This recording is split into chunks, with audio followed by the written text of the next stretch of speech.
Perfecto.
Muy buenas tardes.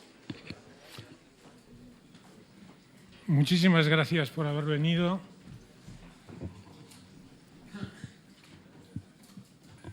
Muchísimas gracias también para los que no estando aquí nos están viendo, porque por primera vez tenemos una transmisión online. Y probablemente nos estarán viendo compañeros, escuchando y viendo compañeros y amigos. Me consta que desde Colombia, desde México, desde Chile, desde Barcelona, incluso desde Bilbao y seguramente de otros lugares. Gracias por adelantado a Jorge Llagués, que será el que tiene la impresionante tarea de traducir simultáneamente al árabe moderno lo que vamos a decir. Muchísimas gracias. A mí me parece que es un oficio prodigioso y me disculpo por adelantado porque seguramente le vamos a hacer padecer. No va a ser las dificultades que pueda tener culpa suya porque tiene un currículum verdaderamente excepcional, sino culpa de los que estamos aquí, que no estamos, y la mía en particular, que no estamos habituados seguramente a ser traducidos simultáneamente. Un agradecimiento muy especial para la Residencia de Estudiantes, que una vez más nos acoge en un lugar que realmente es paradigmático de la cultura, del urbanismo, de la cultura y de la inteligencia. Otras veces también he recordado el hermoso nombre que tiene este lugar, la Residencia de Estudiantes. El mundo debería ser una residencia de estudiantes en su conjunto y a todos nos iría muchísimo mejor. De manera que muchísimas gracias a la Residencia de Estudiantes por acogernos una vez más. El estar aquí hoy también, para mí, es un motivo de muy profunda satisfacción. Este es un acto, no es uno más, pero es uno más de presentación del libro en el cual estamos festejando el nacimiento de un libro, nada menos. Un libro que es singular por su autor, por su contenido y por su extensión, como lo veis, por su extensión. Y es singular también porque es el número 20 de la colección que iniciamos intuitivamente hace 20 años y que año tras año, puntualmente por Navidad y por fin de año, nos ha llevado a editar uno y otro que hacen ya una edición. Tenemos ya 20 libros oficiales, 20 libros principales, aparte de los pequeños, lo cual nos ha permitido tener actos tan hermosos y como este, y además está rodeado de afectos y de conocimiento de gente que de otra manera en nuestra profesión habitual de la ingeniería no hubiésemos podido aspirar a tener. Yo voy a ser el maestro, el pequeño maestro de ceremonias de este acto y os voy a contar cuál va a ser el formato que vamos a seguir. Cada uno de los que estamos aquí rodeando y admirando a Luis, tenemos una característica todos los que estamos aquí, que somos amigos suyos. Tenemos más, pero esta es una fundamental. Cada uno de nosotros va a hacer una breve intervención para hablar del libro en el mismo orden que está puesta en la tarjeta de invitación. A cada uno yo os iré presentando muy brevemente, subrayando la pequeña biografía que se ha incorporado en el libro. Finalmente, dejaremos espacio suficiente para que Luis, que es el protagonista de este acto, nos exponga todo lo que quiera hacer con tiempo suficiente para que, por otro lado, a las 9 de la noche levantemos el acto, podamos tomar alguna cosa sencilla, lo que nos dará oportunidad para saludarnos y, por lo tanto, marchar al frío de la noche y al lío del tráfico en Madrid. Antes de empezar, yo os querría decir que está ausente, como buen arquitecto, diciéndolo en el mejor sentido de la palabra. Un día escribiré yo mis percepciones sobre la participación de arquitectos a los cuales yo tengo una relación fantástica y les admiro muchísimo, de los arquitectos en este tipo de actos y en este tipo de libros. Nos falta José María Azquiaga, doctor arquitecto, profesor de la Escuela de Arquitectura de Madrid, que debe estar en estos momentos arreglando el mundo en algún sitio que no sé exactamente cuál es, pero que no ha podido venir. Ha escrito un prólogo del libro. Él está muy unido en particular a Luis y ha debatido muchas de estas cuestiones con Luis, por lo tanto, él también de alguna manera está aquí con nosotros presente.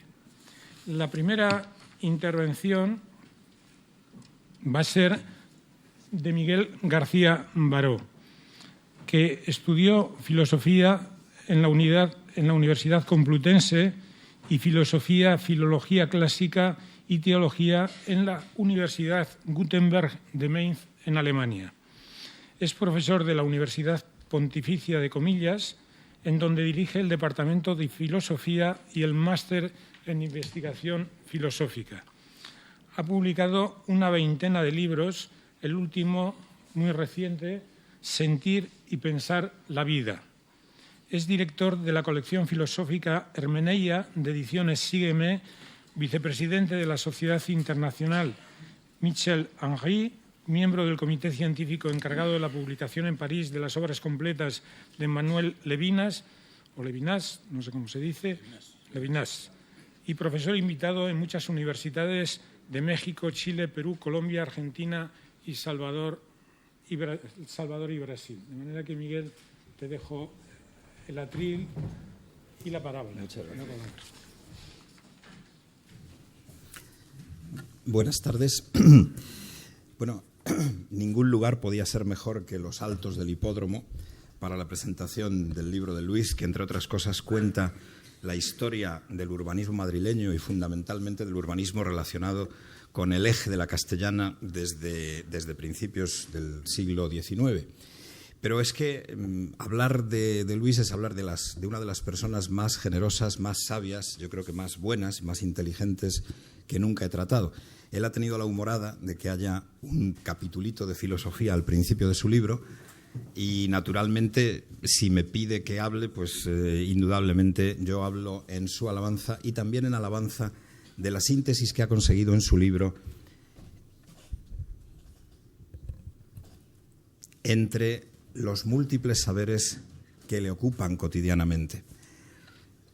Luis, con un espíritu de amplitud extraordinaria, como corresponde a persona dedicada a mejorar las ciudades y, por tanto, a mejorar la base material de la vida de los hombres, se dedica a la filosofía, al urbanismo, a las matemáticas, pero, según este libro, también a la economía, a la historia. Prácticamente no hay disciplina humana que no esté tocada en esta enciclopedia de cómo se deberá vivir en el siglo XXI que hoy entra en sociedad. Se podría pensar que la relación entre la filosofía y el urbanismo es mínima, pero eso sería un error básico. Aparentemente, la filosofía pretende una tarea que es de índole individual, muy personal, máxima responsabilidad por las verdades a propósito de las cuales se vive, sobre las cuales se vive. Lo que ocurre es que esta tarea tan individual rápidamente alcanza también una relevancia social y política inevitable.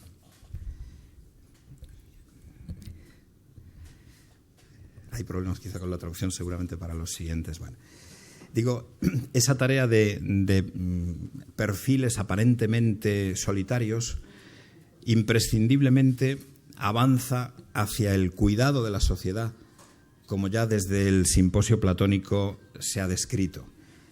No cabe cuidarse de la propia vida sin querer también cuidar de alguna manera la vida de los demás. Ahora, el problema que ahí se presenta es un problema clásico de toda filosofía política que Luis aborda de la mejor manera posible, creo, en su texto, que es indirectamente, no tratándolo frontalmente, sino dando a entender cuál debe ser la mejor solución práctica para él. Porque cuando se habla de ingeniería social se pueden temer las peores consecuencias. Ingeniería social es una manera de poseer la verdad que nos parece que nos da la autoridad para imponer modos de vida a otros. Ese es el peor de los modos de estar en la verdad. En cambio, el planeamiento de un urbanismo en que se respete la larga vida de la naturaleza, se abran posibilidades para que las generaciones de nuestros hijos y de nuestros nietos puedan habitar un mundo mejor que el que nosotros ahora tenemos, es justamente la manera más adecuada de estar en la verdad. Uno de los productos del arte popular reciente, yo creo que muestra muy bien esta dicotomía con la que termino mis palabras, porque tenemos muy poco rato para hablar quienes somos los meros prologuistas de este texto. Me refiero a la trilogía de Stieg Larsson, que tanto éxito exagerado ha obtenido. Literariamente no hay quien consiga leerla, pero quizá en el cine es donde mejor se muestran las pocas virtudes que ese texto tiene. Porque lo que se ve en un Estocolmo como el que esa trilogía nos cuenta es justamente una ciudad por fuera perfectamente bien organizada y por dentro completamente corrompida. Si las ciudades se organizaran no solamente bellamente, sino en orden al sostenimiento posible del planeta, ecológicamente de la manera más perfecta, reciclando todos los productos de desecho que en ellas se producen, el resultado no sería seguramente un intento de mejorar moralmente a los demás, que es siempre una manera de imponer la propia verdad lamentable, sino ofrecer una extraordinaria belleza que de alguna manera sedujera a los hombres para que empezaran a ser ellos mismos, por propio impulso, mejores, a pensar más profundamente en las raíces de la convivencia y así, captados por la belleza, hicieran eso que ahora todavía ni en las mejores ciudades de este mundo se consigue, que es que si miramos al cielo y a la naturaleza todo nos parece perfectamente organizado. Si miramos la cáscara de la sociedad humana nos parece también bien organizada. Y si miramos lo que pasa dentro de cada una de las habitaciones de esas perfectas, de casi perfectas ciudades como las que podemos ver en algunos países bien organizados de este mundo, entonces todavía el desfase entre moral y vida organizada, leyes, es tremendo. Creo que el urbanismo, en la extraordinaria concepción tan amplia, tan llena de saberes que Luis nos presenta, puede que sea un arma muy interesante para mostrar de modo práctico, de modo muy efectivo, apoyándose en infinidad de saberes y proponiendo soluciones continuamente, una estupenda manera de mostrar de qué manera se puede estar en la verdad y en la belleza y hacer que de alguna manera eso se fomente con amplio espectro social sin que haya el menor ni paternalismo, ni intolerancia, ni imposición de modo alguno de vida. Simplemente belleza, fecundidad, futuro y apertura a la cultura en el sentido más profundo, que es tema en el que Luis es muy, muy prudente en este libro, como lo es en general en todas sus cosas. El libro termina con un «y que haya suerte», pero yo creo que la fundamentación global no le deja a Luis terminar así, no que haya suerte, sino que realmente sus ideas tengan amplia recepción y que haya razón, no suerte. Gracias.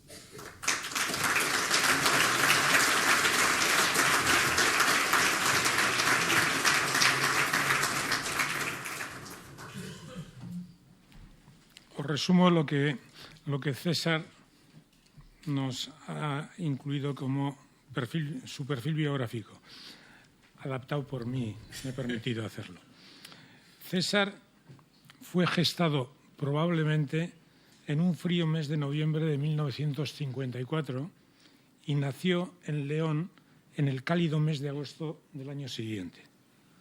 Es ingeniero de caminos por la Escuela de Madrid, máster de Ciencias, Science, por la Universidad de California y diplomado en Dirección de Empresas por el IES. Tras ser muchas e importantes cosas,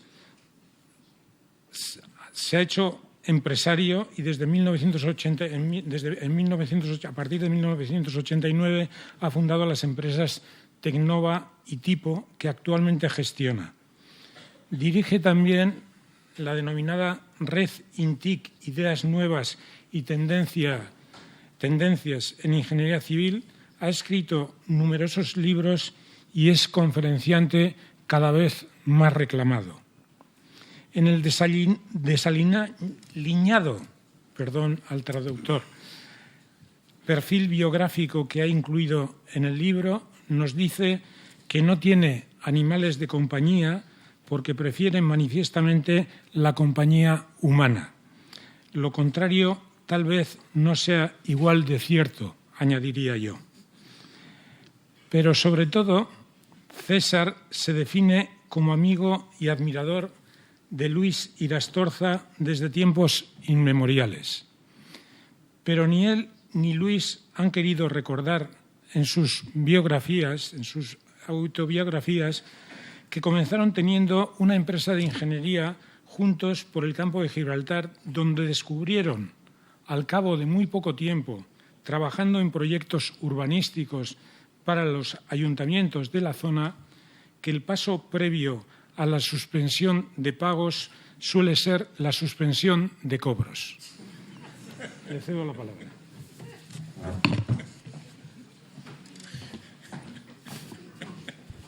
Muchas gracias, queridos amigos. Es un gran placer estar con vosotros esta tarde en esta presentación del gran libro de Luis.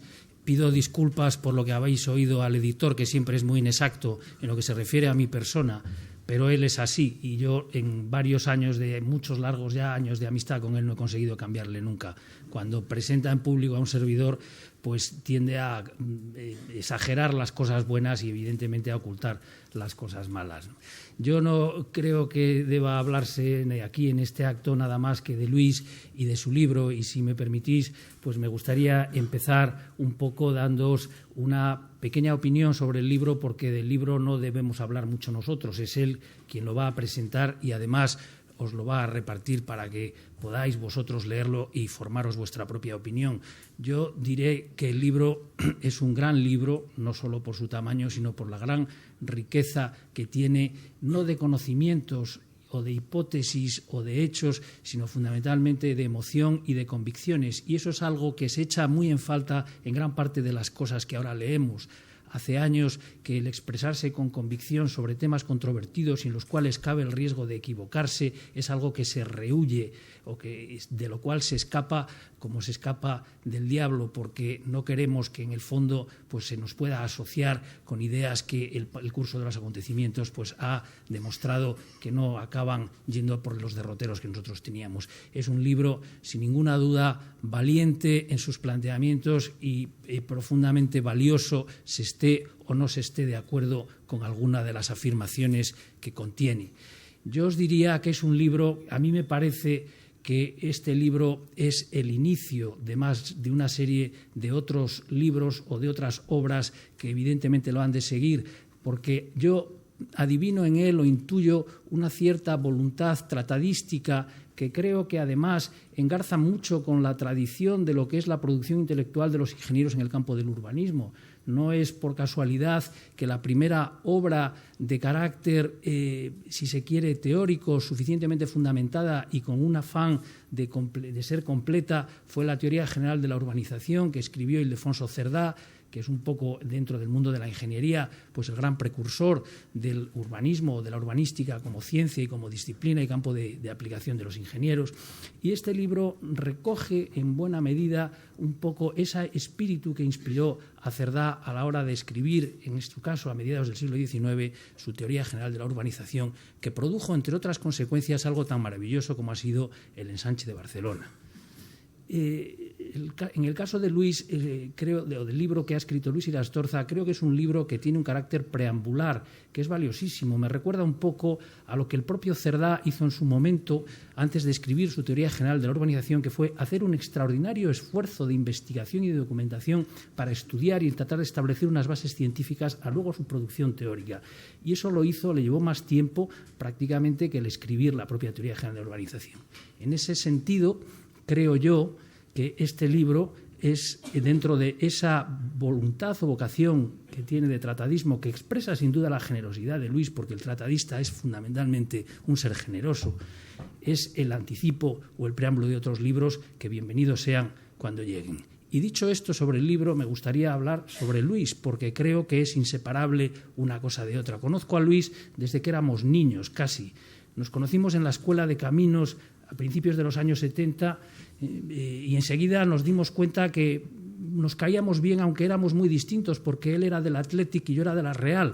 Y eso, evidentemente, en el caso suyo ser del Athletic es normal, porque él era de Bilbao. En el caso mío ser de la Real también era normal, porque yo soy de León y en León el único equipo de fútbol que teníamos se llamaba la Cultural y Deportiva Leonesa y estaba en tercera. Y eso, evidentemente, en una ciudad como Madrid, pues tenía muy poca posibilidad de impresionar a nadie, ¿no?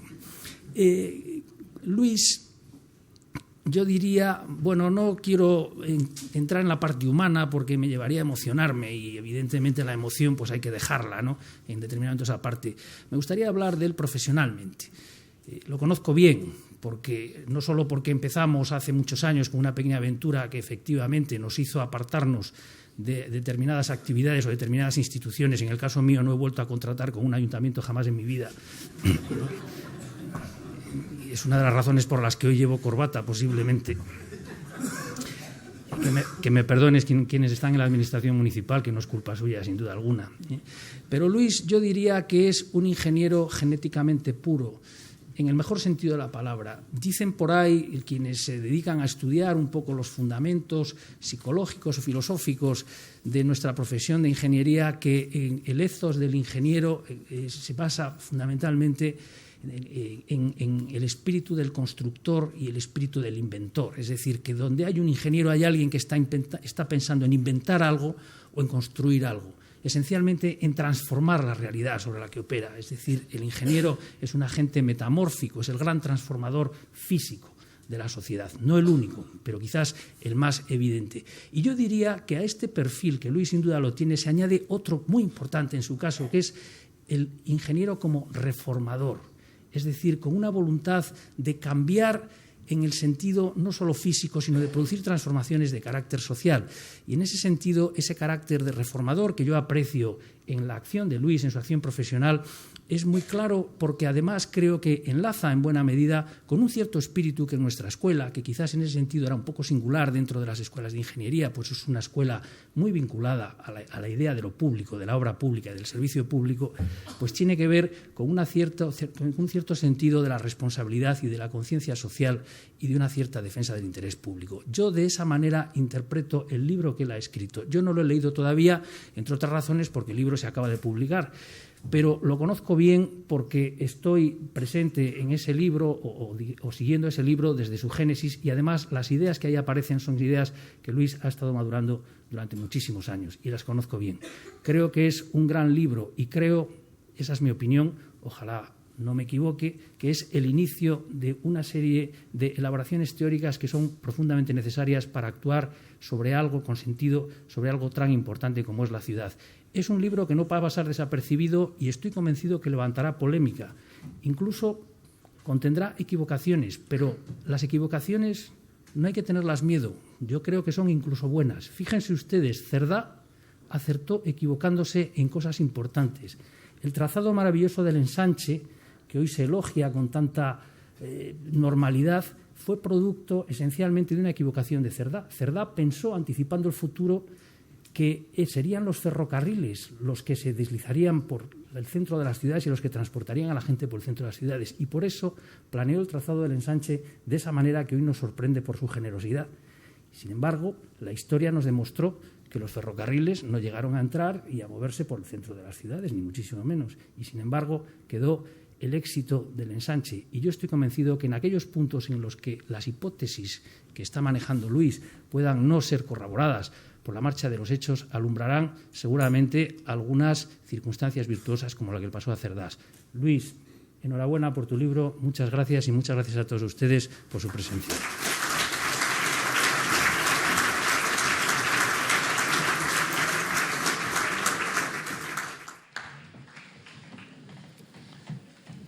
José Luis Lasso Martínez es jurista especializado en materias urbanísticas e inmobiliarias en general, registrador de la propiedad desde 1986 en situación de excedencia voluntaria, se dedica al ejercicio profesional como abogado y socio fundador de su despacho Lasso y Asociados.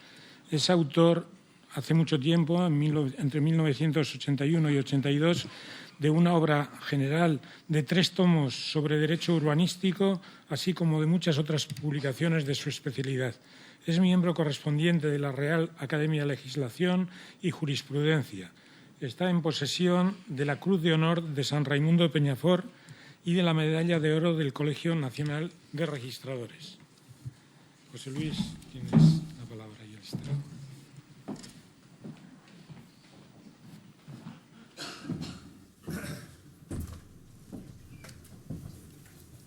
Querido Luis, queridos amigos, como es natural, mis primeras palabras han de ser de agradecimiento por la deferencia que Luis ha tenido para conmigo en un ámbito que naturalmente me es a mí extraño dentro de su específica formación profesional. Pero sí que mi cruce profesional en el campo del urbanismo con ingenieros y arquitectos me permite, creo yo, expresar algunas ideas de carácter general que complementen lo que en su libro trata de expresar ahora. En primer lugar, yo querría resaltar la singularidad de este acto, la singularidad que proviene de una institución como es la Residencia de Estudiantes, que fue emblemática especialmente en la primera mitad del siglo pasado, y un libro escrito para el futuro, para la ciudad del siglo XXI. Un libro que, siguiendo el nombre, aunque no conozco la obra, de una novela que está en muchos escaparates, está escrito como entre costuras. Es decir, cuando la ciudad antigua se la ve ya como superada y la ciudad nueva tampoco se sabe cuál va a ser. Y sin embargo, aquí en la coordinación entre tiempo y lugar, todos somos protagonistas. los que vivimos o vivieron hace ya años, los que vivimos ahora y los que vivan en el futuro, coetáneos todos de la ciudad y por lo tanto también responsables de ella. La obra, sin duda, que en su contenido técnico, difícil de entender posiblemente por mí, significa una visión valiente, producto de una persona que, en mi sentimiento personal, parte siempre de algo deseado pero difícilmente vivido, que se nota en él el asombro de vivir. Siente asombrosamente la vida y desde el asombro de la vida también tiene precisamente el arrojo de afrontarla, desarrollarla y comprometerse con ella partiendo de una formación humanista fundamental, filosófica y teológica y en una búsqueda incesante del sentido de la vida y del mundo. Es por ello un exponente verdaderamente, absolutamente atrayente, que te embauca inevitablemente por la pasión que en todo ello pone.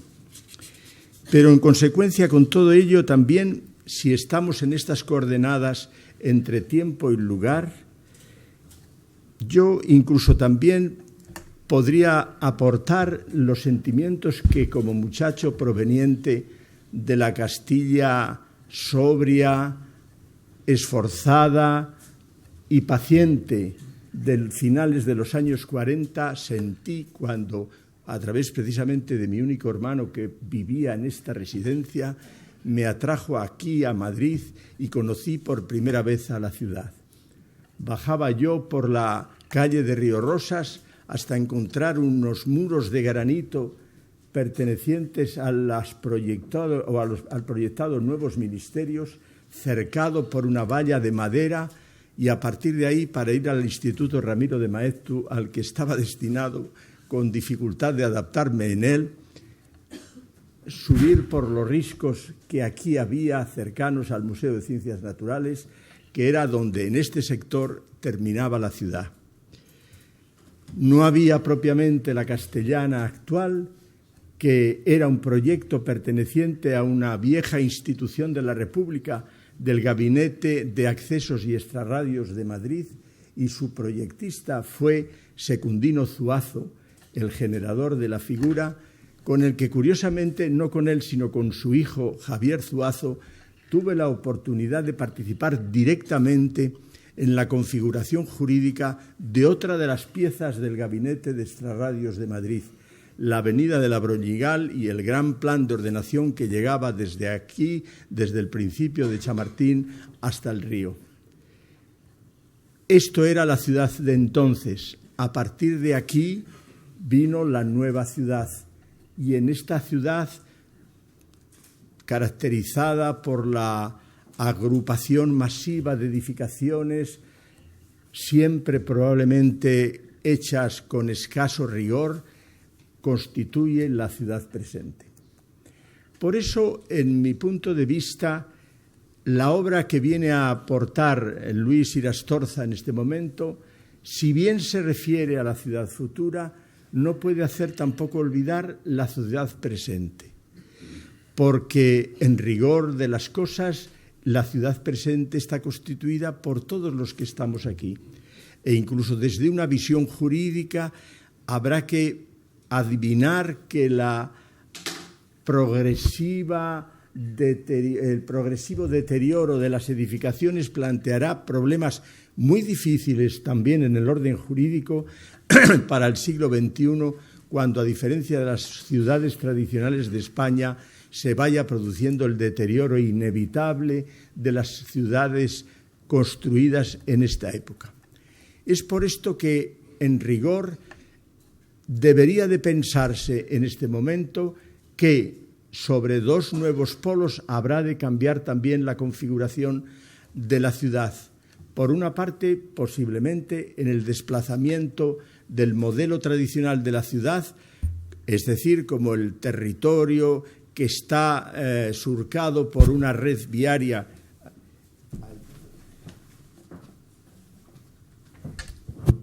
ya consolidada, y el territorio, como digo, que servirá de estructura para las sucesivas aglomeraciones que en el futuro se produzcan. Pero sin perder tampoco de vista la ciudad que está aquí. Ciudad que, en definitiva, con la configuración actual o con la que resulte del futuro, representará una plataforma en donde se tienen que coordinar dos grandes principios. Por una parte, como el soporte de la persona, el soporte individual del ser humano, que se le debe dar cauce para su desarrollo individual, el desarrollo como tal de la persona. Pero, en segundo lugar, también, como persona, vive en comunidad y, en consecuencia, de ser partícipe de la solidaridad con el resto. Es decir, que la ciudad del futuro no podrá hacer olvidar la ciudad del presente, deberá permitir el acomodo sucesivo a las nuevas exigencias sociales de los habitantes de ella y deberá de proveer, en todo caso, al robustecimiento de la persona individual y a la solidaridad. Estoy seguro que esta es una de las tareas que quedarán prediseñadas también en un libro como el de Luis y que los futuros vivientes tendrán oportunidad de desarrollar. Así lo deseo.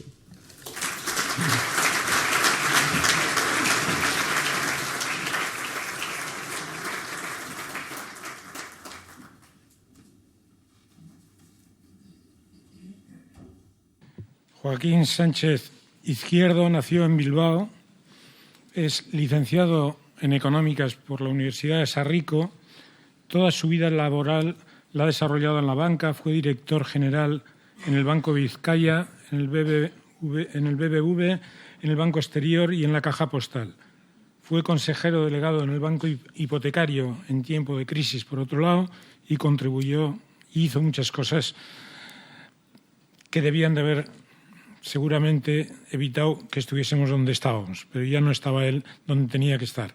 A finales de los 90 fue nombrado presidente de la Sociedad de Desarrollo Urbanístico de Chamartín, DUTX, donde conoció y descubrió a Luis. En el año 2000 deja la banca, que también se nota, y entra en varios consejos de administración de sectores diversos, participa en la creación de varias sociedades, entre ellas Legalitas, y trabaja fundamentalmente como consultor de importantes compañías. Actualmente es presidente de la ONG Asociación Norte Joven, cuya misión es promover la integración social y laboral de jóvenes en situación de desventaja social.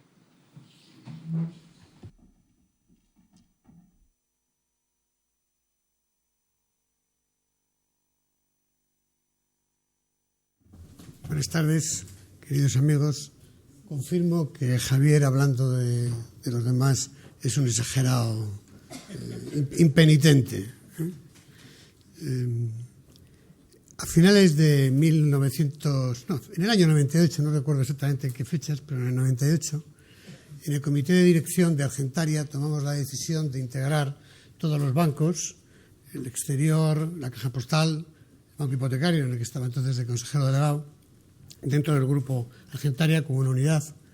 Y como consecuencia de la reestructuración en el equipo directivo que esa decisión produjo, me hicieron responsable de la vigilancia, la tutela, la dirección del área inmobiliaria del grupo. Una de cuyas unidades estaba responsabilizada de tutelar las sociedades en las que el grupo tenía participación en este sector, entre las que estaba DUTX.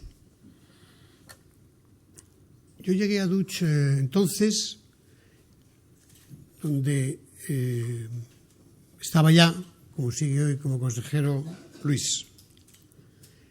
Y fue una llegada curiosa.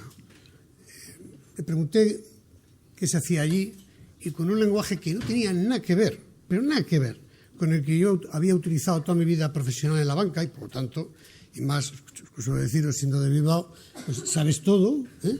Entonces, todo aquello te sonaba absolutamente extraño. Bueno, pues Luis, con una habilidad especial para traducir en entendibles toda aquella jerga urbanística, me demostró su enorme capacidad para distinguir lo importante, lo mollar, de lo marginal. El primer día, recuerdo, en una sala de reuniones que teníamos allí en Castellana, me dijo: mira, Joaquín, en este cajón, era un cajón del tamaño de este atril, azul, recuerdo, estaba abierto, lleno de papeles, dijo: este es el resumen del proyecto de prolongación de la Castellana. Y todo lo que ves por aquí son miles y miles de planos y de números que justifican esos papeles. Bueno, como ustedes saben, este proyecto es un proyecto magnífico. Se trabaja sobre 3 millones de metros cuadrados y pretende resolver la barrera que la M30 genera en el norte de Madrid, rehabilitar, adaptar a los nuevos tiempos la estación de Chamartín, y en él se deben construir viviendas y oficinas donde, cuando se termine, vivirán pues alrededor de 50.000 personas, trabajarán, de acuerdo con aquellos cálculos que teníamos por allí, 88.000, se dará empleo en la construcción de este tema a unas 22.000 personas y se invertirán alrededor de 11.000 millones de euros. Y estamos hablando hoy de 11.000 millones de euros, pero entonces 11.000 millones de euros parece que eran como bastante más de lo que estamos hablando. Aquello, me dijo Luis, lo estamos haciendo, Joaquín, esto se hace, todo le parecía sencillo. Esto se hace con un grupito de personas, sigue siendo el mismo grupo de personas, algunos de los cuales he podido saludar aquí, y con bastante gente que alrededor nuestro, tanto nacionales como internacionales, nos ayudan en aspectos puntuales que les solicitamos. Recuerdo conversaciones con José Luis, en fin, con un montón de gente. Luis tenía una segunda habilidad, que era construir equipos. El ambiente, tanto en el trabajo día a día de nuestra sociedad, como en las relaciones y en las reuniones que manteníamos con todos aquellos colaboradores, era delicioso. Daba gusto estar allí. Se trabajaba muy a gusto. Y eso es porque Luis, esta puede ser la segunda virtud que me gustaría destacar, es, como se dice en castellano tradicional, un hombre de bien. Estuvimos juntos allí 3 años, alrededor de 3 años. Viajamos fuera, fuimos a conocer juntos los proyectos que, como Dutch, eran más singulares en aquel momento, Canary Wharf en Londres, o la renovación de la estación de Austerlitz en París, o la Défense también en París. Nos permitió, por lo tanto, tener muchas horas de conversación y muchas horas en los despachos allí en Castellana, charlando de 1000 temas. No las hemos abandonado, seguimos viéndonos periódicamente y charlamos de cómo van los temas y de 1000 cosas más. A través de esas conversaciones he podido conocer las inquietudes de Luis respecto al desarrollo futuro de las ciudades. Había un tema que realmente era complicado de vender entonces, estamos hablando finales de los 90, y explicar a los políticos y a otras entidades que a nosotros nos parecía, y Luis en esto era machacón, que el ciclo en el que íbamos a desarrollar este proyecto, de 15 y 20 años, la economía y sobre todo el sector inmobiliario no iba a funcionar igual que estaba funcionando entonces, en plan todo es éxito, pues costó. Pero Luis lo consiguió. Yo creo que conseguimos convencer que esto iba a terminar. Lamentablemente, tampoco en esto se equivocó Luis. Terminó y hoy estamos donde estamos. Como digo, han sido muchas conversaciones. Hemos hablado de 1000 temas, de los efectos del encalentamiento, de los diseños, de la movilidad en las nuevas ciudades, en fin, del desarrollo exponencial de la población en el mundo, de los crecimientos singulares de algunos países como China o India, un montón de temas. Todos ellos y muchos más los van a encontrar en el libro. Yo sí me he leído el libro, porque Luis, insisto, en un machacón, me iba mandando trocitos por email, ahí te va, míramelo. no se lo pierdan, ¿eh? Todas esas reflexiones están allí magníficamente bien recogidas, con el rigor y el orden que le caracteriza a Luis, que cuando se habla de un tema o de tantos temas, a mí me parece casi imposible, pero cojan ustedes el libro y verán que es bien fácil de seguirlo. Cuando cojan el libro, no les va a pasar como con otros. Uno ve el título de un capítulo y dice, bueno, esto ya sé de qué va. No vale. En este libro eso no vale. Siéntense cómodos, pónganse en las zapatillas, buena luz y a leer, porque hay que saber el qué y el por qué se explican esos temas en el libro. Es fundamental. Y créanme, no se van a aburrir. Es un libro en el que magnífico trabajo, de muchas horas de investigación, en el que van a poder conocer todas las ideas, todas las reflexiones de Luis sobre temas filosóficos, religiosos, de lo más variopinto, el efecto futuro del gas pizarra, cómo va a cambiar esto el mundo.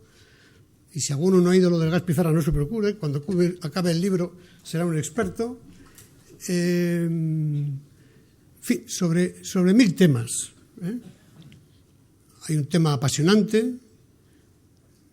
¿Qué medidas sugiere Luis adoptar para reducir, como sea, la demanda de agua potable, que en el futuro puede ser un tema muy crítico? En fin, así es Luis, un hombre inquieto, con multitud de temas encima de la mesa bulliéndole todos los días en la cabeza. Un hombre que transmite una inquietud permanente por aprender, por hacer cosas, por cambiar. Créanme, estoy seguro que como a mí les va a resultar un libro apasionante. Muchas gracias.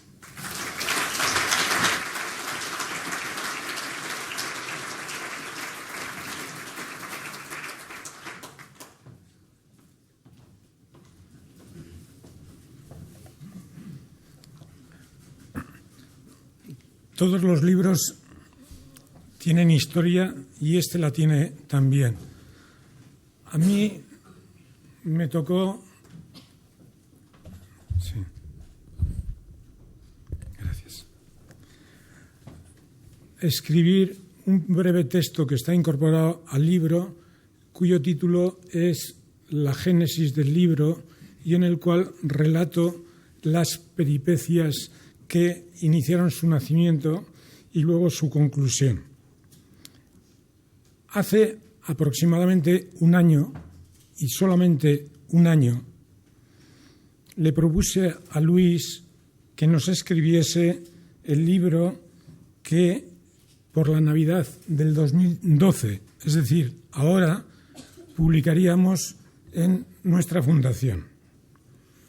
Luis me dijo inmediatamente que no, que de ninguna manera, que necesitaría aún unos cuantos años para sedimentar sus conocimientos y para completar aquellos que aún tenía incipientes. Luis estaba equivocado. También Luis se equivoca. Él y yo sabíamos y sabemos, como todos vosotros, que el conocimiento nunca es suficiente para comenzar un libro. Y yo sabía que cuando lo acabase de escribir sabría más, que sus ideas estarían mejor ordenadas y sería mucho más consciente de lo ambicioso de sus pensamientos y de lo inabarcable de sus ideas, como suelen ser todas las que merecen realmente la pena. De manera que insistí, porque yo sabía que Luis estaba perfectamente capacitado para escribir el libro que le proponía editar, sabiendo que hacerlo le costaría un esfuerzo descomunal, pero convencido de que al final le merecería la pena. Si no, yo no se lo hubiera propuesto, porque estas cosas no se hacen a los amigos, sino es sabiendo que lo pueden conseguir, como así ha sido. Antes de llegar al almuerzo en el cual le propuse la iniciativa, Luis y yo nos dimos la mano y en aquel mismo instante se gestó este libro. Podríamos hablar quizás de un abrazo que era un orgasmo intelectual. Unos meses más tarde nos reunimos en el reservado de otro restaurante, un nutrido grupo de amigos y compañeros que actuarían, como solemos hacer habitualmente, a modo de comité editorial. Naturalmente, Luis fue el protagonista de aquel encuentro y nos expuso las ideas que protagonizaría el libro que pronto comenzaría a escribir. Y estamos hablando de hace 9 meses. Quienes no le conocían quedaron fascinados por la extensión y profundidad de sus conocimientos, su capacidad para exponerlos y su talante profundamente dialogante y cordial. Concluida aquella reunión gastronómico-editorial, todos supimos que habíamos acertado y que antes que acabase el año, un libro excepcional vería la luz como ha sido. Hace pocos meses, un auténtico maestro del urbanismo, el arquitecto y amigo Manuel Solá Morales, nos dejó para siempre. En un libro que se publicó como un homenaje a su memoria, escribí lo siguiente: existe un urbanismo de planes parciales, lamentablemente muy arraigado en las escuelas de arquitectos y tal vez aún más en las de ingenieros. Hay también un urbanismo de letras, con frecuencia grandilocuente, un tanto abstracto, que padece al cambiar de escala para hacerse realidad. Pero existe asimismo un urbanismo de ciencias, más auténtico, que aborda la complejidad de la realidad para transformarla. Y Manuel Solá Morales, como Luis también, fue un maestro en ese territorio tan poco frecuentado en el que los conocimientos y sensibilidades de arquitectos, ingenieros, geólogos, geógrafos, biólogos, filósofos, psicólogos y tal vez psiquiatras también se tienen que fundir. Nadie que de verdad esté interesado en el futuro de las ciudades, que en definitiva no es otra cosa que el futuro de la humanidad, dejaría de leer el libro que Luis nos ha regalado. Un libro que ciertamente tiene más preguntas que respuestas y que dentro de muchos años continuará siendo leído por quienes no habrán tenido el privilegio que hemos tenido otros de conocer personalmente a su autor y se tendrán que conformar con leer la autobiografía que yo rogué a Luis nos incluyese como colofón del libro y del cual he extractado los siguientes aspectos. Luis Irastorza Ruy Gómez nació en Bilbao. No debía pasar desapercibido que en una mesa de 6, 3 somos de Bilbao, yo todavía más porque yo soy de Guernica, que es todavía mejor.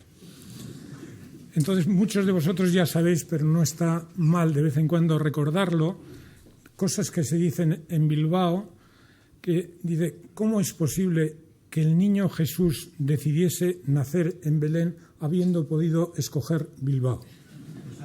Pues eso es lo que hizo.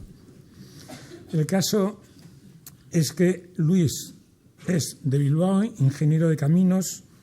Desde 1983 es licenciado en Ciencias Empresariales por la Universidad Pontificia de Comillas. Desde 1997 es consejero delegado de DACH, que es la sociedad privada creada para desarrollar el proyecto de prolongación de la Castellana en Madrid. Se van a construir unas 17.000 viviendas y alrededor de 1.600.000 metros cuadrados de uso terciario, fundamentalmente oficinas. Antes trabajó durante 3 años en el sector inmobiliario. Antes todavía trabajó durante 6 años en Unilan, que era una de las empresas importantes del sector del cemento. Entre 1983 y 88 trabajó en dragados y construcciones, en la construcción de la planta de fertilizantes en Leyte, Filipinas. Me parece que viviste 3 años en Filipinas.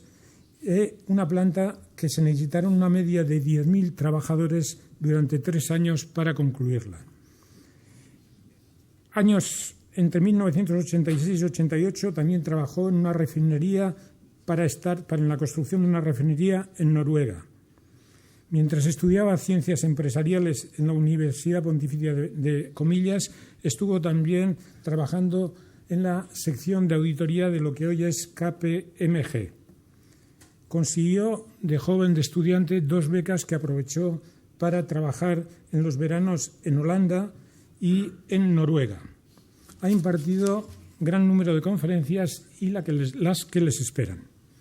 Es actualmente miembro de la Comisión Ejecutiva del Urban Land Institute de España. Es un apasionado de la astronomía, cosmología, de las matemáticas, de la paleontropología, de la física de partículas, de la historia, de la filosofía y de la teología. Le ha interesado tanto la filosofía que lleva 4 años estudiando en la Escuela de Filosofía de Madrid, época en la que conoció a su venerado Miguel García Baró.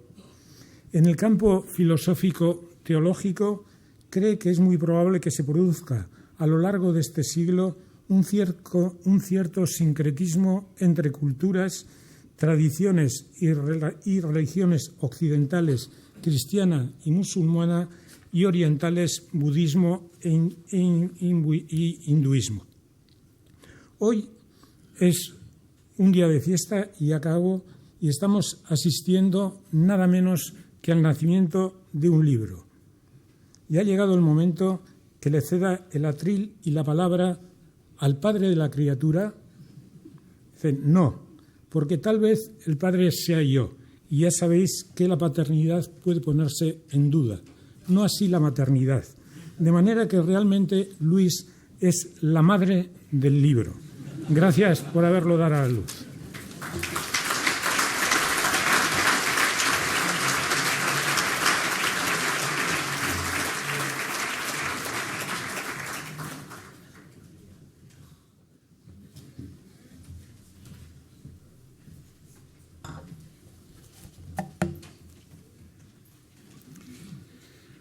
Un poco apabullado por los comentarios de las personas que se sientan en esta mesa, voy a intentar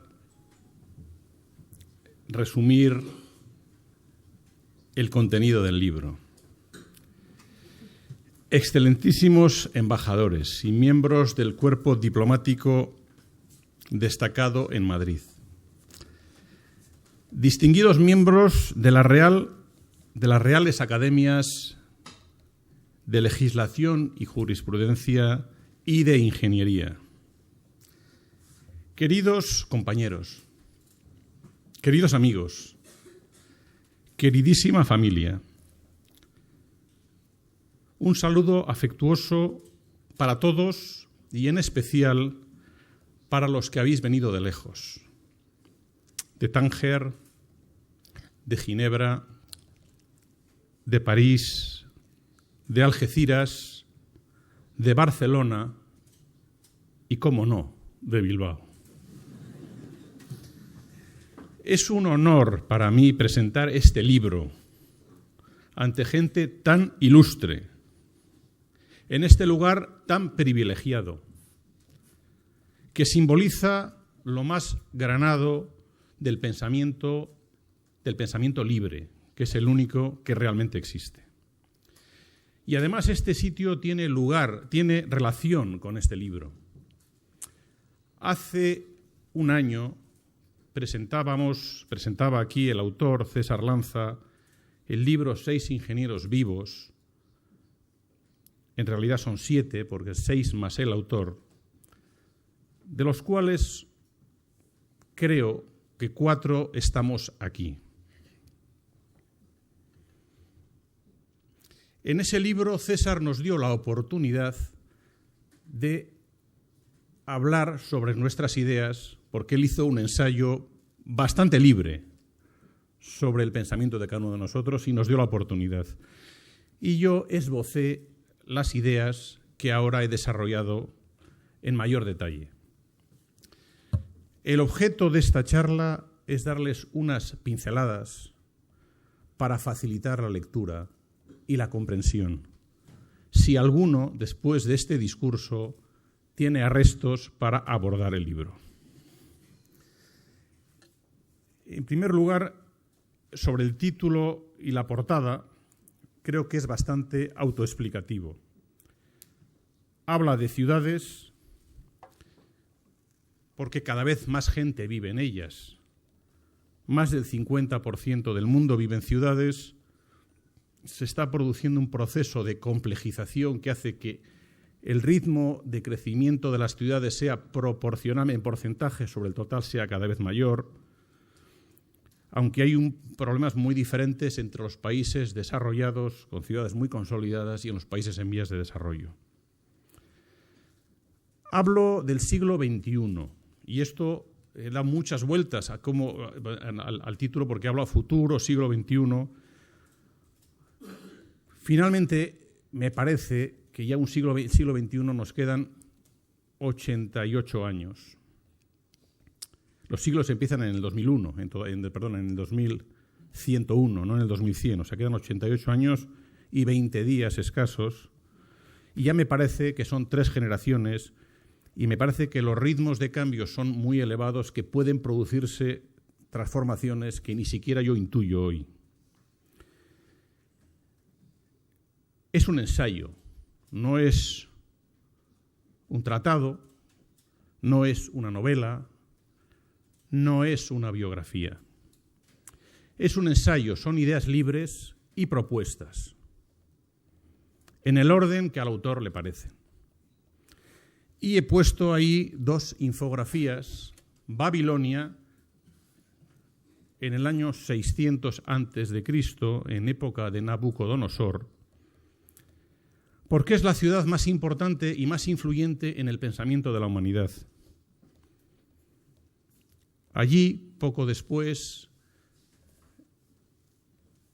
se gestó el pensamiento judío que tanta influencia tiene sobre nuestra cultura. Babilonia y Egipto son nuestros ejes filtrados por el pensamiento judaico que se gestó en gran parte en el exilio y el pensamiento helenístico. Y claro, no es un libro de historia, es un libro de futuro, de propuestas de futuro. Por eso hablo de Masdar. Masdar, en Abu Dhabi, es el proyecto que mejor ilustra las ideas de este libro. Por eso me ha parecido, de una manera simplificada, el pasado en el que está en nuestra mente y el futuro. En cuanto a la dedicatoria de este libro, porque uno escribe el libro por algo, lo he dedicado, en primer lugar, a mi esposa, Samira. Es el arco que me empuja lejos. Un motor, como el arco de Jalil Gibran, que luego utilizó Martín Descalzo. Ella me introdujo en un mundo, la cultura islámica, que a su vez me permitió conocer el mundo judío, el mundo oriental, a partir de él, que me permitió entender y conocer mejor el mío. Y a mis hijos, que soportaron con paciencia e ilusión la gestión de este libro. Y también he dedicado este libro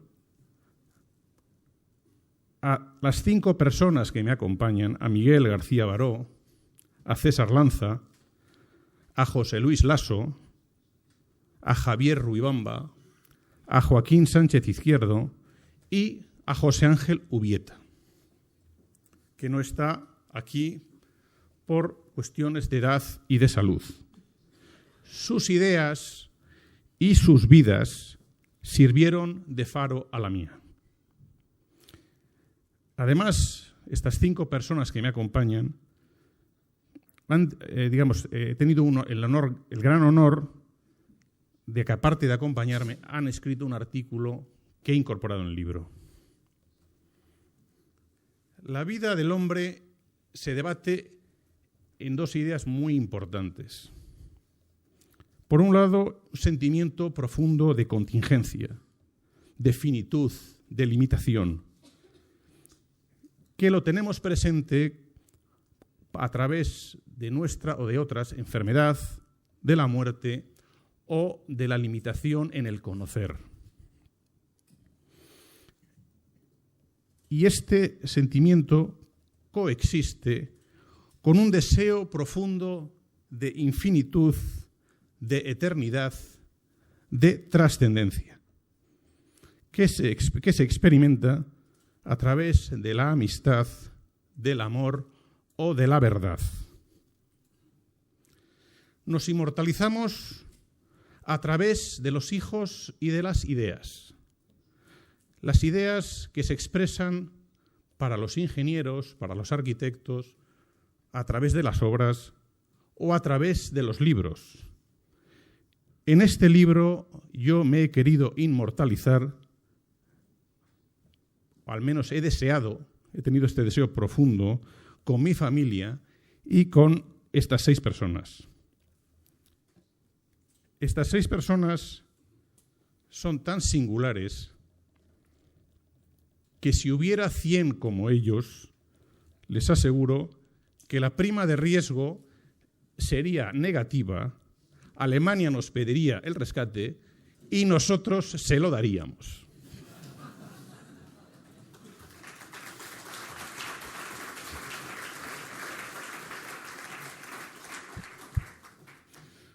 Bueno, entrando ya en el libro tiene 2 partes,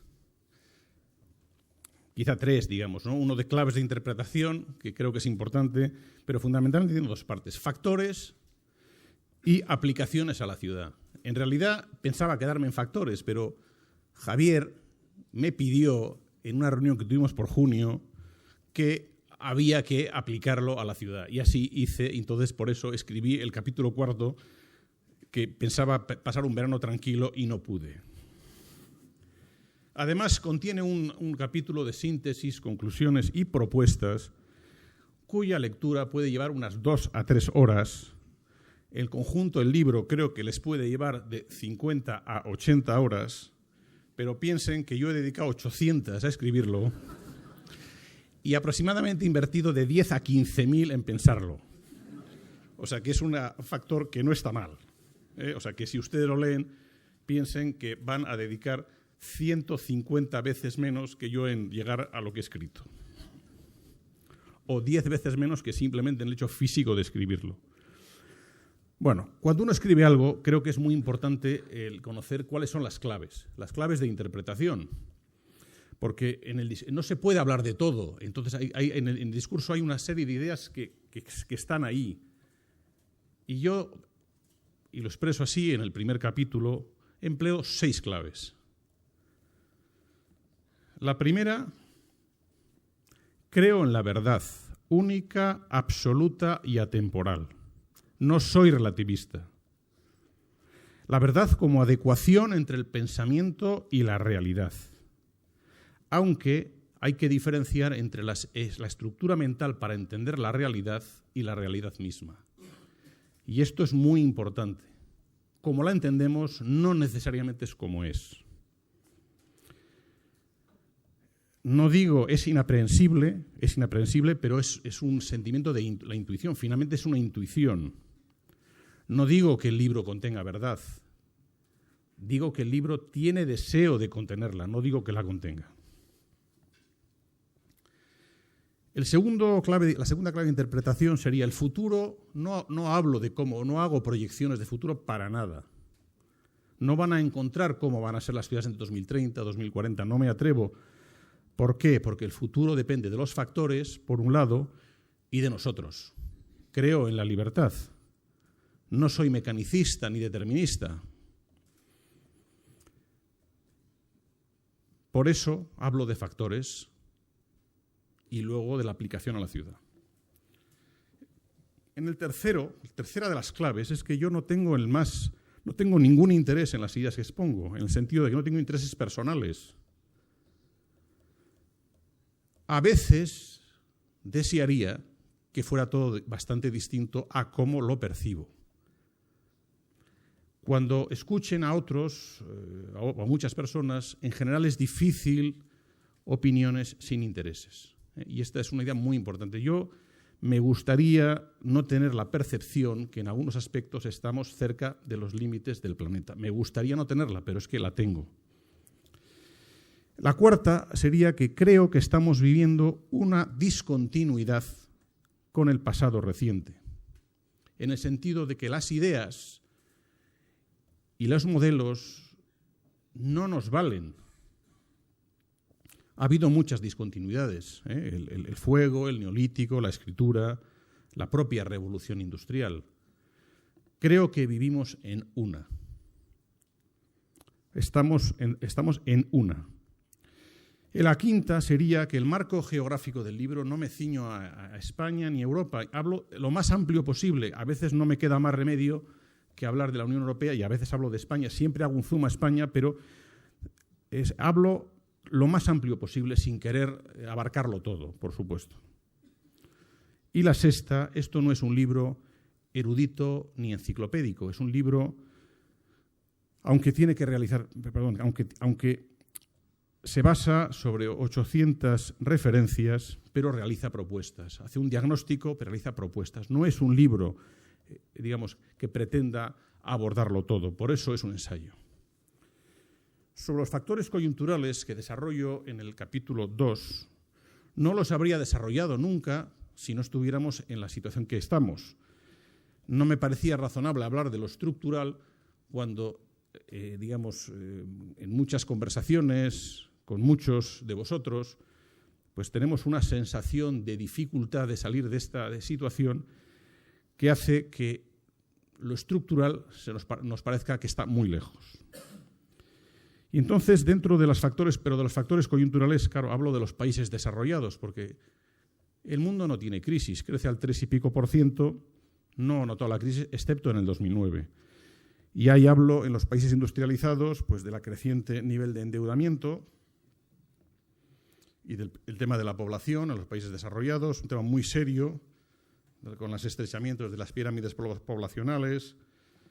Hablo de un tema que nos viene ya en el 2013 y probablemente durante 10 años, que es la consolidación presupuestaria de Estados Unidos, que tiene una deuda del 107% del PIB, un déficit estructural 2012 del 6,5%, un déficit público 2012 del 7%, la consolidación presupuestaria, lógicamente, en una economía con el 23% aproximadamente del peso mundial, todo está muy relacionado y sabemos lo que está siendo la consolidación presupuestaria en Europa. Sabemos lo que cuesta.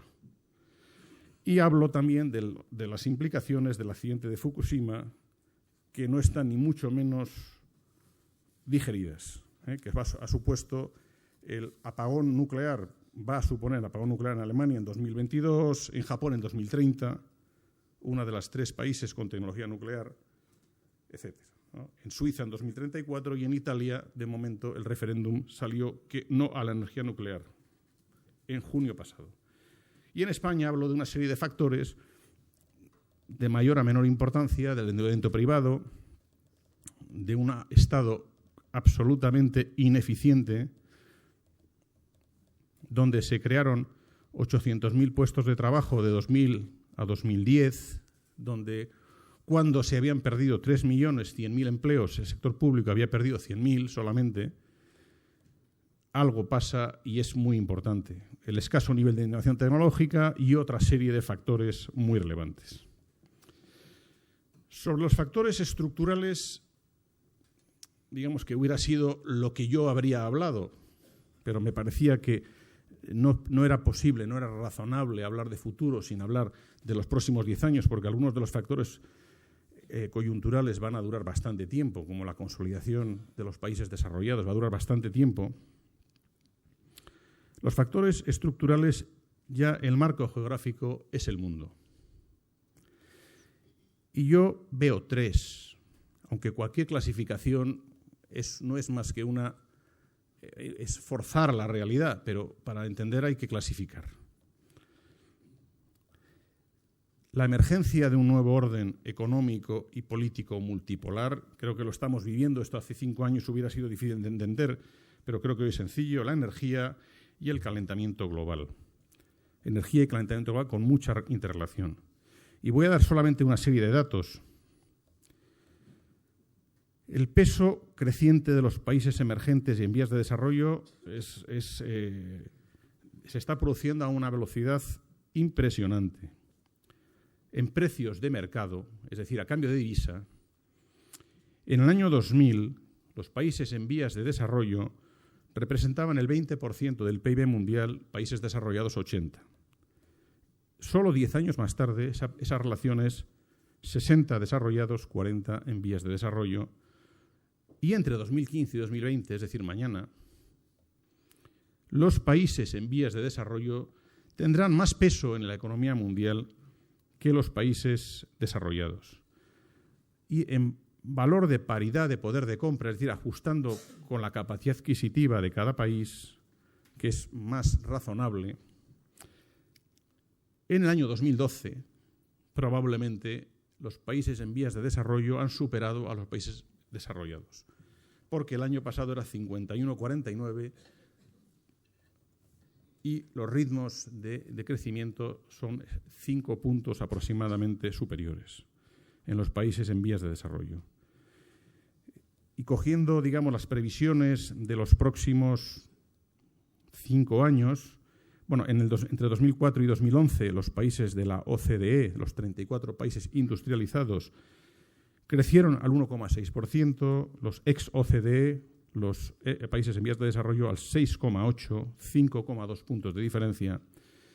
Y la previsión del Fondo Monetario, publicada hace 10 días o 15 días, la de noviembre, establece que para 2012 a 2017 los países de fuera de la OCDE seguirán creciendo al 6,9% y los países de la OCDE al 2,3%. Los países de fuera de la OCDE han superado a los países de la OCDE en las emisiones de gases de efecto invernadero en el año 2000, en el consumo de energía en el año 2008, en el Producto Interior Bruto, en valor de paridad de poder de compra en el 2012 y en valor de mercado entre 2015 y 2020. Esto es un cambio, esto es una revolución y la estamos sintiendo. Y es una de las causas de esta crisis, indubitadamente. La economía china supera a Estados Unidos en el 2016 en valor de paridad de poder de compra y en 2020 en valor de precio de mercado. La última vez que se produjo algo similar fue en los 1870, hacia 1870, en la década del siglo XIX, del 70 al 19, cuando Estados Unidos superó a Reino Unido a nivel de Producto Interior Bruto y 40 años más tarde, hacia 1915, en la segunda década del siglo XX, en valor de PIB per cápita. Esto produce grandes tensiones en los mercados de materias primas, alimentarias, minerales, energéticas, deslocalización de industrias. Pero, mucho más grave que todo esto, es que el modelo de desarrollo basado en la energía de combustibles fósiles barata y abundante no es posible extrapolar y que ha generado el crecimiento de Occidente durante los últimos 200 años. En todo caso, el mundo, nosotros cuando vemos al exterior vemos nosotros y los demás, nosotros mismos, yo y los demás. Los demás son muy diversos y el desarrollo no nos debe producir un efecto, digamos, de miedo, sino de oportunidad, porque es la única manera de que haya más justicia en este mundo. Sin duda, se va a producir una necesidad de convivencia entre nuestra cultura judaico-helenística, finalmente, digamos, al oeste del Indo, y una cultura oriental más allá del Indo. El segundo, digamos, vector o factor es la energía. La energía produce 2/3 partes de las emisiones de gases de efecto invernadero. Y hasta hoy, hasta hace poco tiempo, hasta hace 5 o 6 años, los temas relevantes de la energía eran la cuestión de reservas y de precio, porque las reservas dependen del precio, ya lo pueden entender. A $100 hay mucho más que a 20. Y la cuestión geopolítica, seguridad de suministro. Y a esta hay que unir las emisiones de gases de efecto invernadero. La energía ha estado siempre ligada al crecimiento económico. Desde 1970 se ha multiplicado la economía mundial por 3 y el consumo de energía por 2. Ha mejorado la intensidad energética, es decir, las unidades de energía por unidad de producto son menores, pero nunca se ha producido una reducción como la que se debe producir. En el tema de la energía hay tres cuestiones, digamos, claves para este siglo. El desarrollo del gas no convencional, que ya estamos en él, ya estamos en esa revolución, que han multiplicado las reservas de gas por 2, que hemos llegado en reservas conocidas y seguras a 800 billones, con B española, con 12 ceros, trillones americanos, que suponen unas reservas de 250 años a nivel de consumo actual, que es 3,5 billones españoles, con 12 ceros, anuales. Y esa revolución silenciosa que se ha producido en los últimos 5 o 6 años puede producir la autosuficiencia energética de Estados Unidos, la descorrelación del precio del gas y del petróleo y cambios muy profundos de geopolítica. La otra cuestión serían las reservas de petróleo convencional, porque hay una gran inercia de cambiar. El petróleo convencional es la materia, la fuente de energía más importante. Hay un debate muy relevante sobre cuándo se producen el pico de producción, y yo les diría que con las dos informes que existen, que es de la Agencia de Estados Unidos y de la Agencia Internacional de Energía, recientes, podría no estar muy lejos, en el entorno del año 2035. Y por último, un tema de más largo plazo es el desarrollo de la energía de fusión nuclear, y les puedo decir que ha sido el posible éxito de la energía de fusión nuclear la que no me ha permitido ir más allá del 2100, porque supondría el teórico éxito del proyecto ITER, el más importante, junto con el colisionador de hadrones del CERN, de tener éxito el ITER, cuyo objetivo es producir 500 megavatios durante 500 segundos con relación 10:1 entre energía producida y consumida, es decir, muy poco. 500 megavatios es una central de ciclo combinado media, pero de tener éxito puede suponer una revolución en bastante tiempo y no es razonable ir más allá del plazo que le he dado. Sobre el calentamiento global, he hecho un análisis bastante transversal, porque normalmente los debates son muy limitados en determinados aspectos.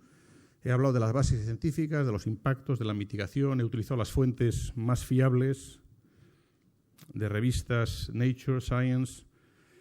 He hablado de los límites del planeta, que son 4, los fenómenos dinámicos en los casquetes polares, de la acidificación del océano, estamos en ella, ha bajado 0,1 el pH en el océano, de los cambios en la corriente termoalina, que es la del Golfo, la que a nosotros nos corresponde, pero está totalmente imbricada a lo largo de la Tierra y del deshielo, no del Ártico, sino de la Antártida.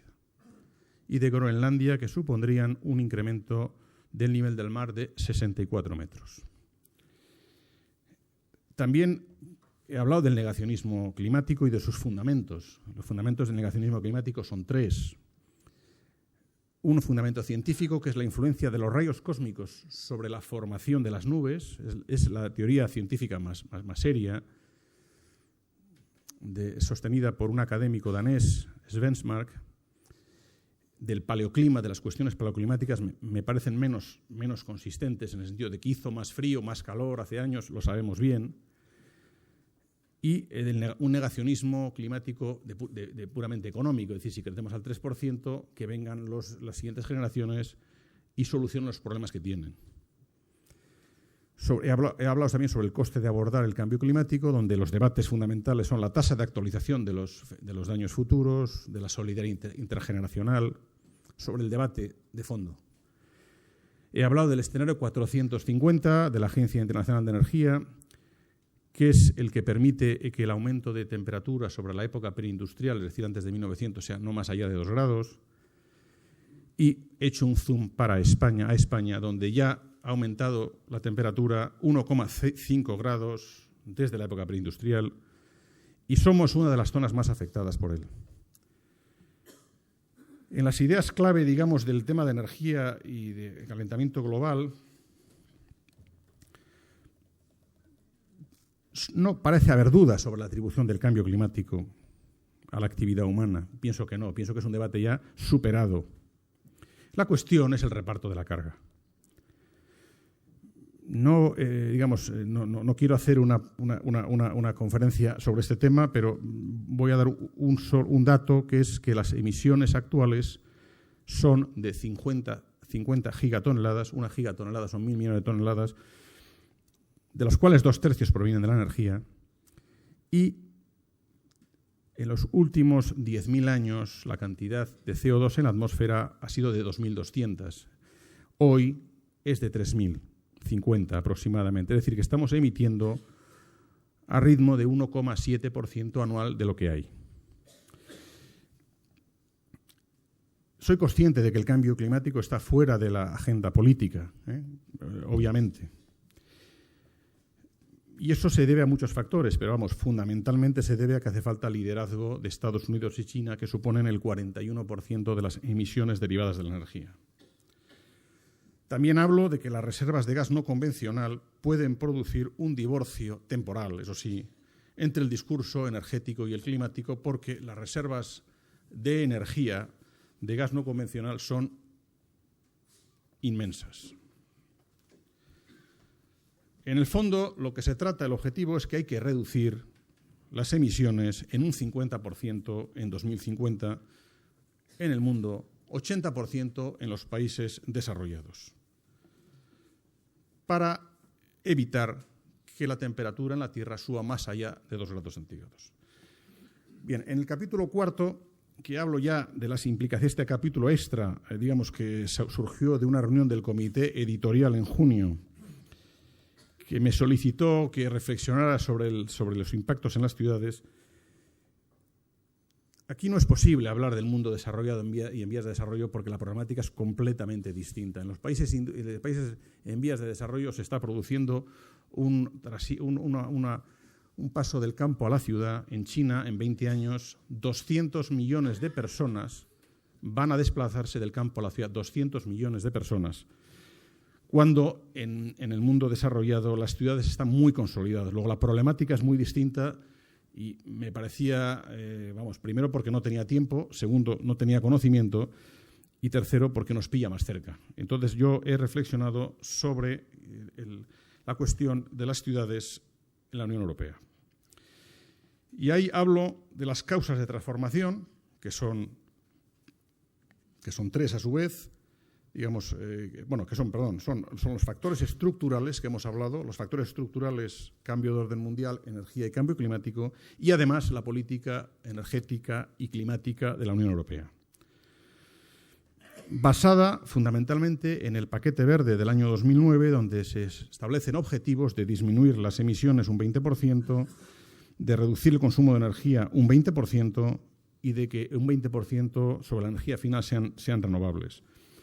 Eso, a su vez, ha tenido una influencia, es la madre, digamos, de la Directiva de Eficiencia Energética de la Edificación, que se publicó en el 2010, o sea, muy reciente, en fase de transposición a la legislación española, que establece el objetivo de que en el 2020 todos los edificios sean de consumo casi nulo, una revolución.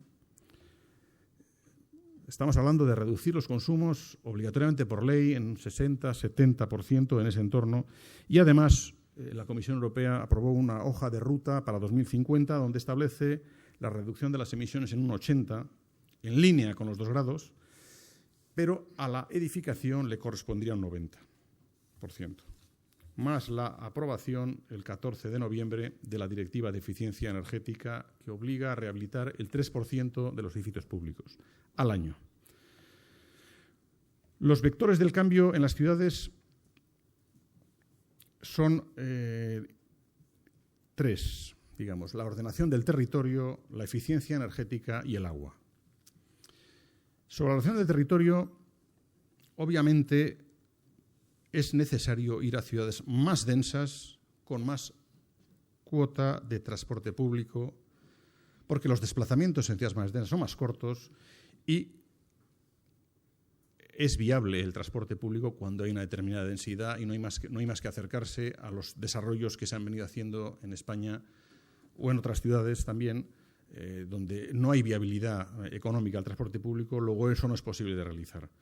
Y en cuanto a la eficiencia energética y de la edificación, hablo de la energía de los materiales de construcción, la energía de los materiales de construcción y las emisiones de una vivienda colectiva.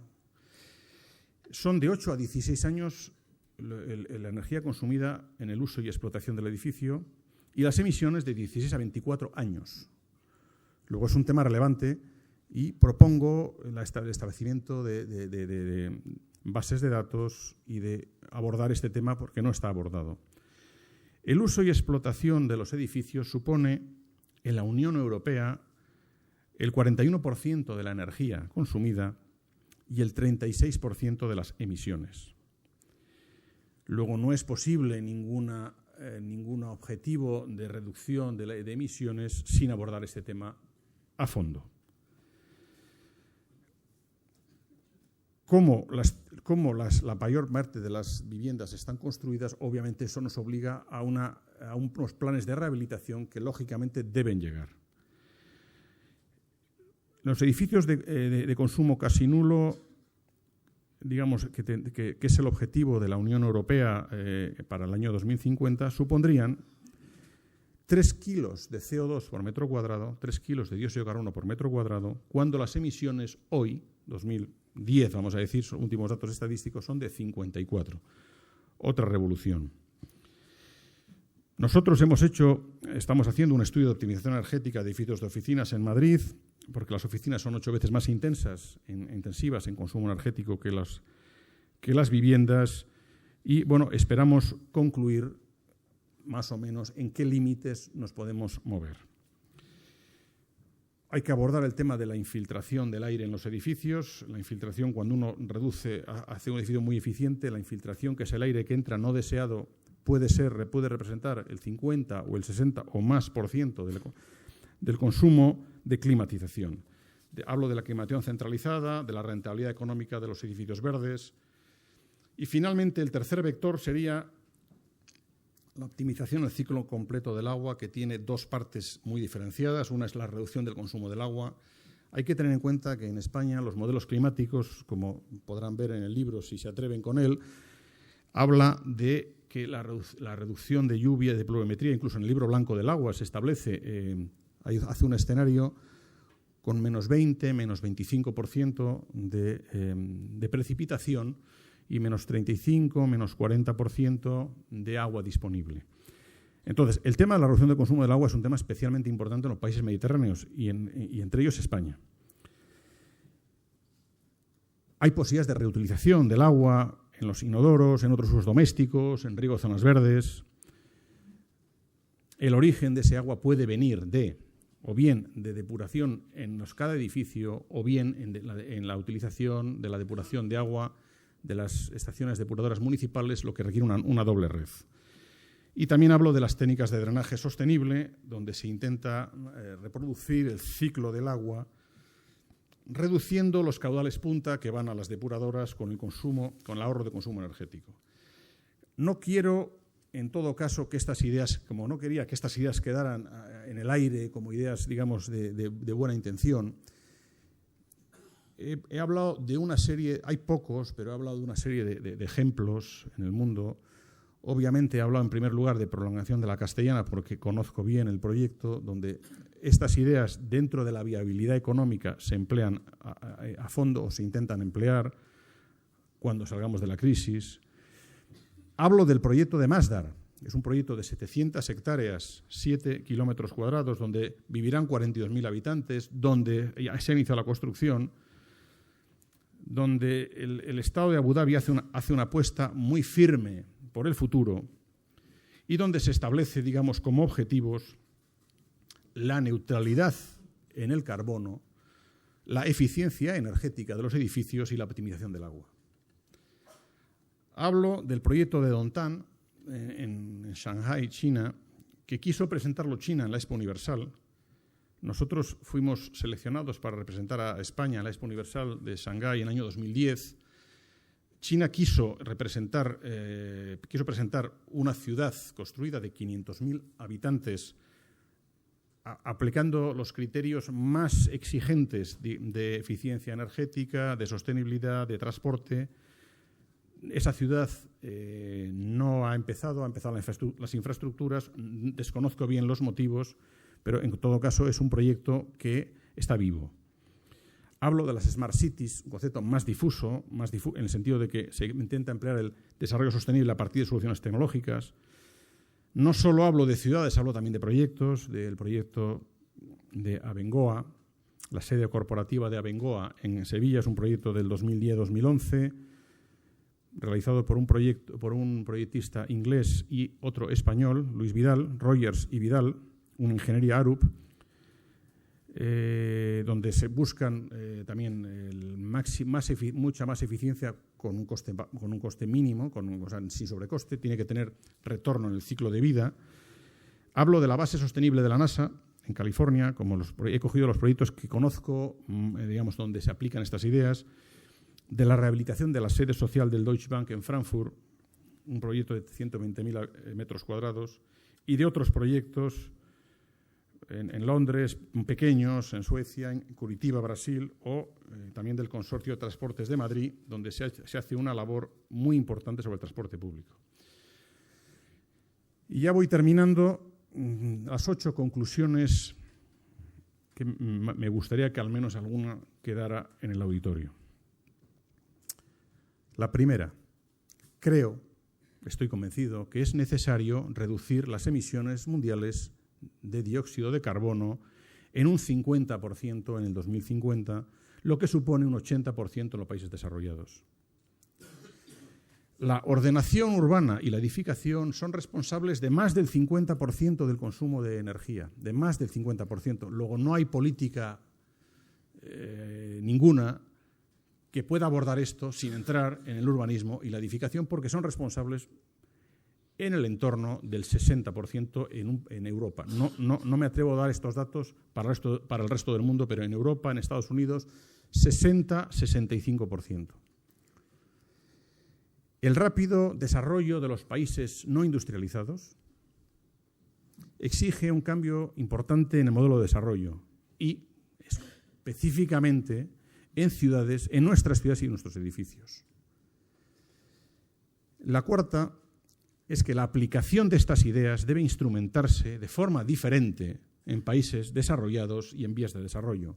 En países desarrollados a partir de la rehabilitación de ciudades y de edificios. En países en vías de desarrollo a partir de nuevos desarrollos que utilicen estas ideas de neutralidad, de eficiencia energética, de optimización en el consumo de agua, y en nuevos edificios, aplicando estos criterios, ambiciosos. Los objetivos clave en la rehabilitación, en nuevos desarrollos de ciudades y en la rehabilitación de nuevos edificios son 3, que ya he repetido, neutralidad en carbono, extraordinariamente eficientes energéticamente, y aquí estamos hablando de ahorros del 60, 70, 80%, reutilización de agua y de residuos al máximo. Estas son las 3 grandes ideas. La sexta, estamos viviendo una época de cambios profundos, con grandes desafíos, pero a su vez es un momento apasionante, donde no debe faltar la esperanza y la confianza.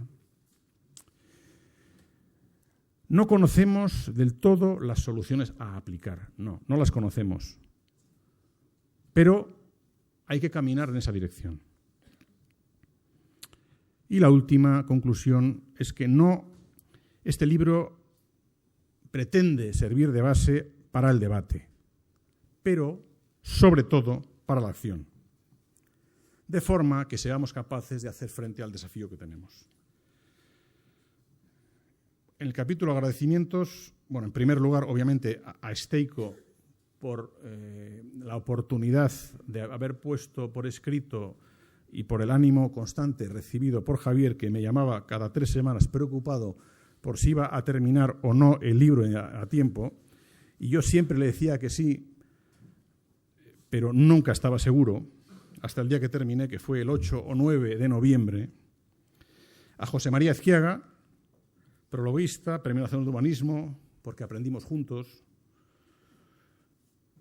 a personas cuyas ideas muchas de sus ideas están en el libro, como Antonio Serrano, persona muy conocedora de los temas de ordenación del territorio, de hecho es la persona más ilustre que en estos aspectos, que en este tema conozco, a Alberto Cuchí, una persona también muy conocedora de los temas de emisiones en las materias de construcción, a Servando Álvarez y a Jordi Pascual. Bueno, Jordi creo que está aquí, me parece, le he visto antes.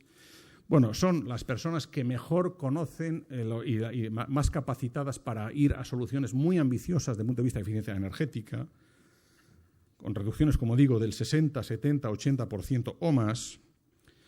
A Sara Perales, digamos, una persona que en las técnicas de drenaje sostenible también creo que es la mayor autoridad que yo conozco. A Jesús Arellano, maestro durante muchos años, con el que he aprendido y sigo aprendiendo.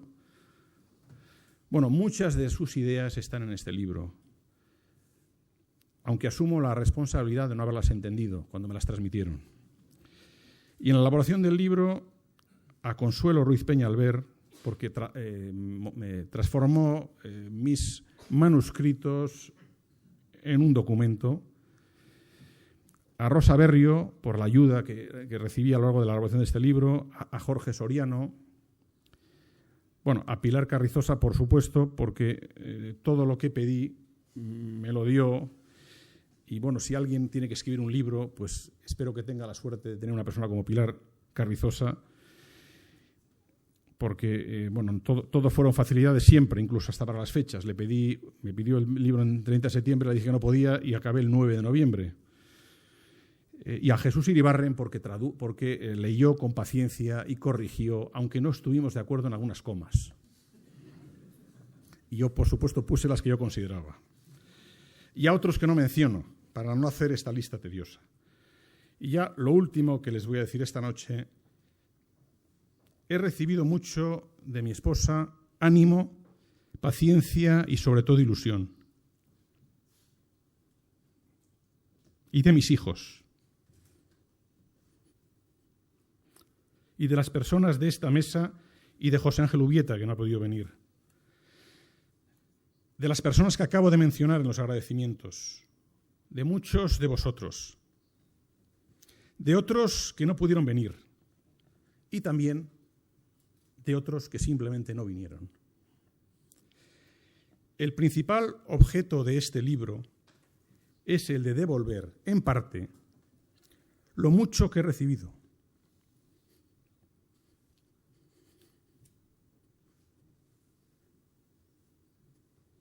Y que continúo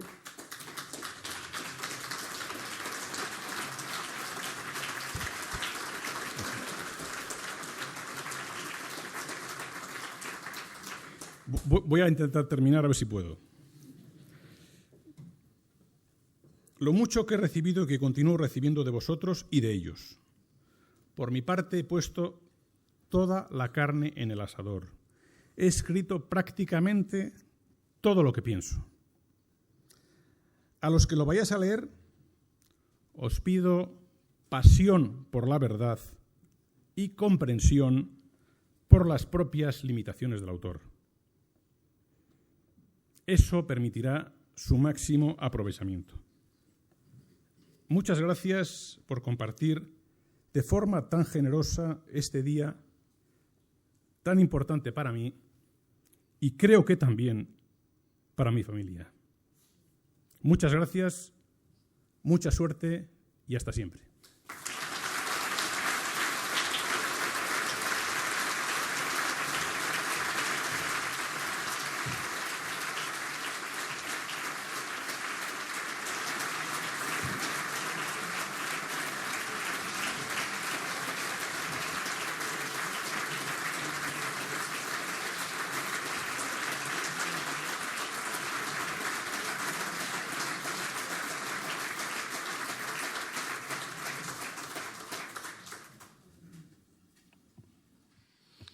Muchísimas gracias, Luis. Muchísimas gracias a todos por haber compartido un tramo del camino de nuestra vida que ya estará para siempre juntos. De manera que muchas gracias. El que todos vosotros, por el hecho de haber venido, por supuesto, le enviaremos el libro si tenemos vuestra dirección. En la página web de Steico y de la Fundación Steico, todos nuestros libros se pueden bajar gratuitamente, pero si nos enviáis vuestra dirección con un pequeño guiño diciendo que habéis estado presentes en la reunión, os lo mandaremos a la dirección que nos indiquéis con muchísimo gusto. De manera que, de nuevo, gracias a todos los que estáis aquí y gracias a los que a través de las ondas habéis compartido también este acto que ahora acabamos y que nos hará. La siguiente etapa es el frío de la noche.